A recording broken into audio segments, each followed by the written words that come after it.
जय हिंद साथियों, नमस्कार। स्वागत है आप सभी का आपके अपने YouTube channel Mukesh Mahendra education पर।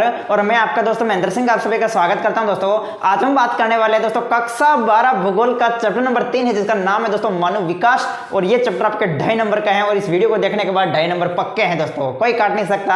हम तैयारी कर रहे हैं ब्लूप्रिंट के आधार पर। देखिएगा ब्लूप्रिंट में जो दे रखा है, जैसा बता रखा है उसी अनुसार हम चल रहे हैं। ठीक है, अगर आप ब्लूप्रिंट के अनुसार ही चलोगे तो दोस्तों पूरे आपके 100 में से 100 नंबर आपके आएंगे। ठीक है, इसलिए आप दोस्तों सभी लाइक कर दीजिएगा एक बार क्लास को और सभी मेरी क्लास अटेंड करते रहे।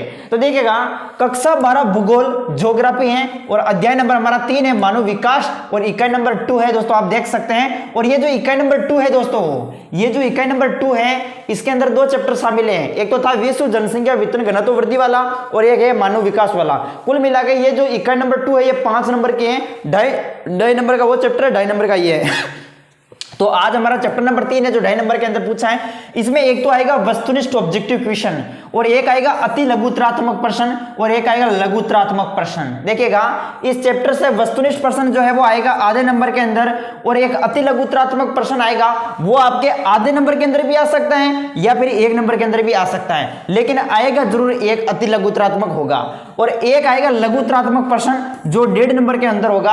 अभी देखते हैं कि क्वेश्चन आपके किस प्रकार से आएंगे। मैं पहले वस्तुनिष्ठ बताऊंगा, फिर अति लघुतरात्मक बताऊंगा, फिर लघुतरात्मक बताऊंगा। ठीक है, तो दोस्तों एक बार क्लास को शेयर कर दीजिएगा, बिल्कुल सभी फटाफट आ जाएगा। राधे राधे, जय श्री कृष्णा। फटाफट दोस्तों आ जाओ।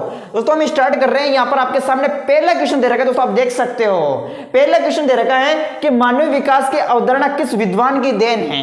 बताओ दोस्तों आप सभी अच्छे से है, मानव विकास की जो अवधारणा है वो किस विद्वान की देन है। तो आप सभी को पता चल गया होगा दोस्तों। 1 नंबर के अंदर आएगा ऑब्जेक्टिव में, ठीक है, आधे नंबर के अंदर आएगा ऑब्जेक्टिव में। आपको याद रखना है डॉक्टर महबूब उल हक। क्या करेंगे दोस्तों आप सभी? डॉक्टर महबूब उल हक दोस्तों, ये इसका आंसर आप करेंगे। मानव विकास की अवधारणा किस विद्वान की देन है? तो मानव विकास की अवधारणा डॉक्टर महबूब उल हक की देन है। मानव विकास की अवधारणा का उन्होंने प्रतिपादन किया था।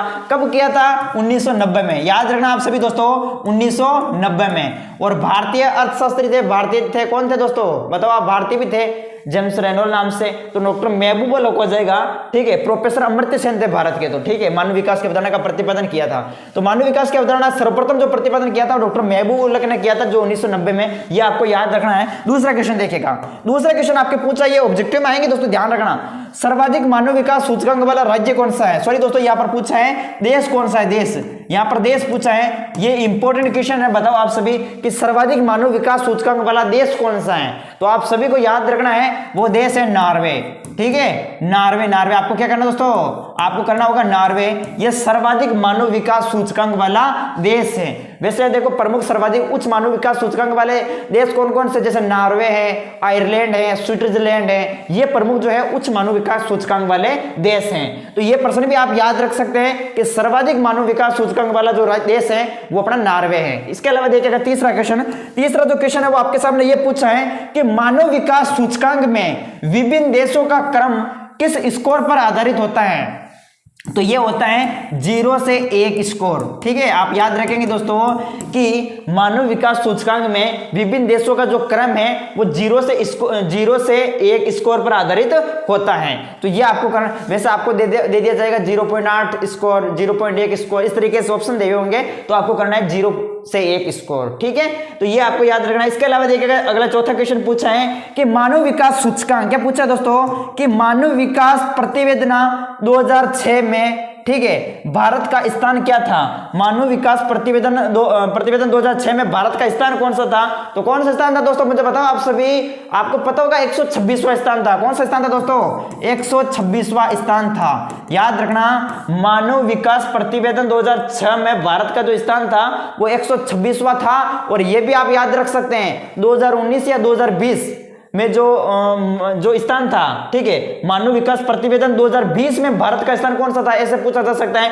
तो 2020 में था 131वां स्थान, 131वां स्थान 2020 में था और 2006 में था 126वां स्थान। ये भी आपको याद रखना है मानव विकास प्रतिवेदन। इसके अलावा देखो पांचवा क्वेश्चन जो पूछा है वो ये पूछा है, देखो दोस्तों, अति उच्च मानव विकास सूचकांक वाले देशों की संख्या है। क्या पूछा है? अति उच्च मानव विकास सूचकांक वाले देशों की संख्या आपको पूछी है। तो देखो दोस्तों, अति उच्च मानव विकास सूचकांक वाले देशों की संख्या कितनी है बताओ आप सभी? 66 देश हैं। कितने देश हैं? 66 देश हैं। उच्च मानव विकास सूचकांक वाले देश वो देश माने जाते हैं जिनका स्कोर 0.8 से ऊपर होता है। ठीक है, जिनका स्कोर 0.8 से ऊपर होता है वो उच्च मानव विकास सूचकांक वाले देश माने जाते हैं। तो यहां पर जो पूछा है कि अति उच्च मानव विकास सूचकांक वाले देशों की संख्या कितनी है, तो वो 66 देश हैं। अब आपको जरूरी नहीं कि अति उच्च मानव विकास दे दिया जाए आपको ऐसे भी दे सकता है दोस्तों, अति उच्च मानव विकास सूचकांक वाले देशों की संख्या कितनी है, हमने कहा 66 है, लेकिन आपको ऐसे पूछेगा कि उच्च मानव विकास सूचकांक वाले देशों की संख्या कितनी है। उच्च अति उच्च पूछा तो 66 करना है। अगर आपको उच्च मानव विकास सूचकांक वाले देशों की संख्या पूछे तो फिर आपको करना है 53 देश। कितने देश थे? 53 देश। अगर आपको पूछे कि मध्यम मानव विकास सूचकांक वाले देशों की संख्या कितनी है, तो वो थी 37। ठीक है, 37 दोस्तों याद रखना। ठीक है, 37 देश है दोस्तों मध्यम मानव विकास सूचकांक वाले देश, 37 देश थे। फिर एक प्रश्न पूछा जाता है कि निम्न मानव, अगर पूछा जाए कि निम्न मानव विकास सूचकांक वाले देशों की संख्या बताओ, तो वह है 33 देश।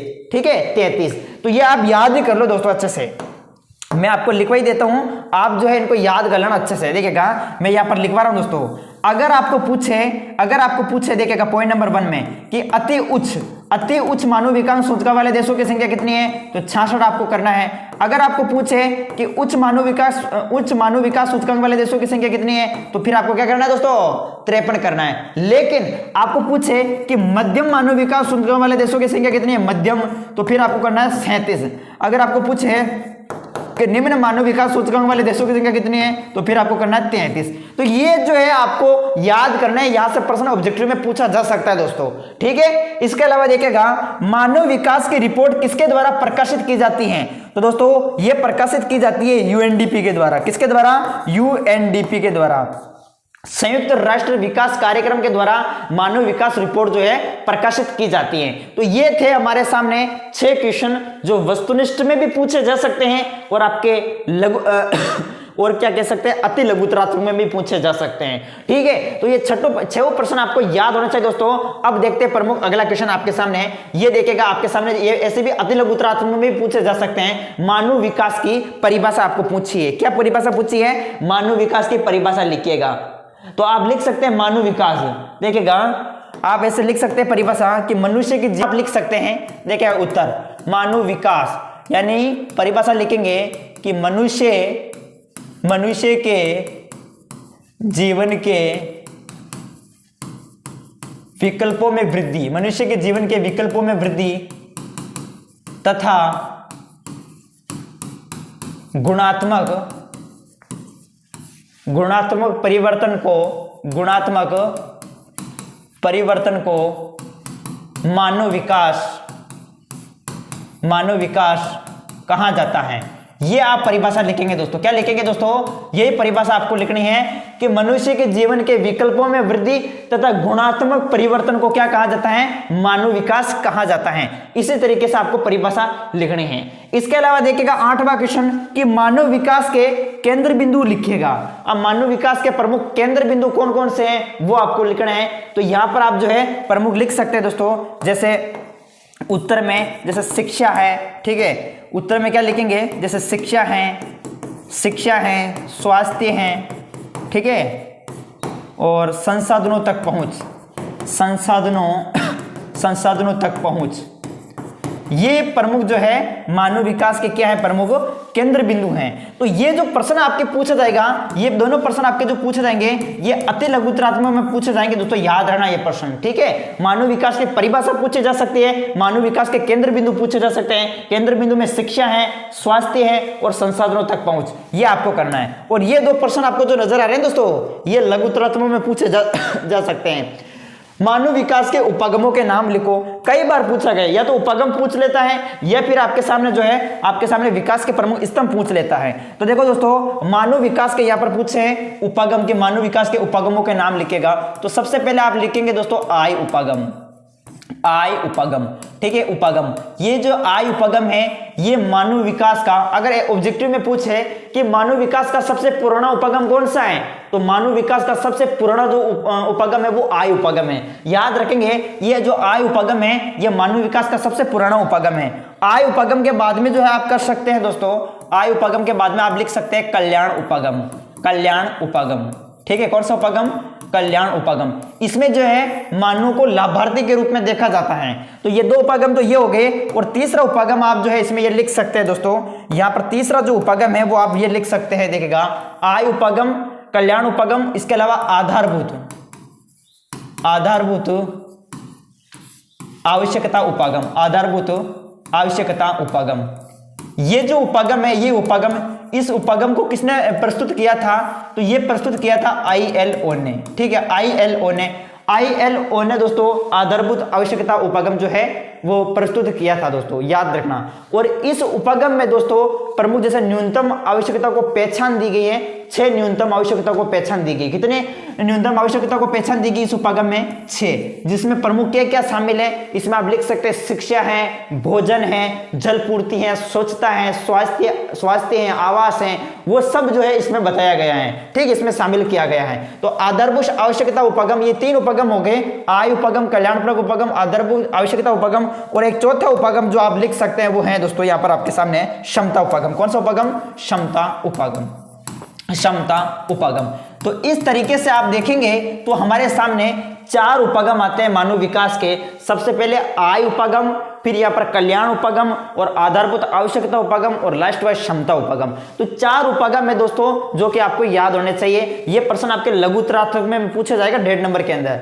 इसके अलावा देखो आगे देखेगा प्रमुख 10वां क्वेश्चन कि मानव विकास के स्तंभों के नाम लिखेगा। अब प्रमुख मानव विकास के कौन कौन से स्तंभ है वो लिखने हैं, तो देखेगा आप प्रमुख स्तंभों के नाम भी लिख सकते हैं। पहला लिख सकते हैं दोस्तों जैसे समता है, समता, ठीक है, जिसमें किसी के साथ किसी प्रकार का कोई भेदभाव नहीं होगा, ठीक है, सब मानव का जो विकास होगा वो समान रूप से होगा, ठीक है, क्षमता है। इसके अलावा दूसरा आप लिख सकते हैं सतत पोषणीयता, सतत पोषणीयता। सतत पोषणीयता का मतलब है कि किसी भी संसाधन का जो प्रयोग है, किसी भी संसाधन का प्रयोग हमें ऐसे करना चाहिए ताकि उस संसाधन का प्रयोग हम भी कर सके और आगे आने वाली पीढ़ी भी उसका प्रयोग कर सके।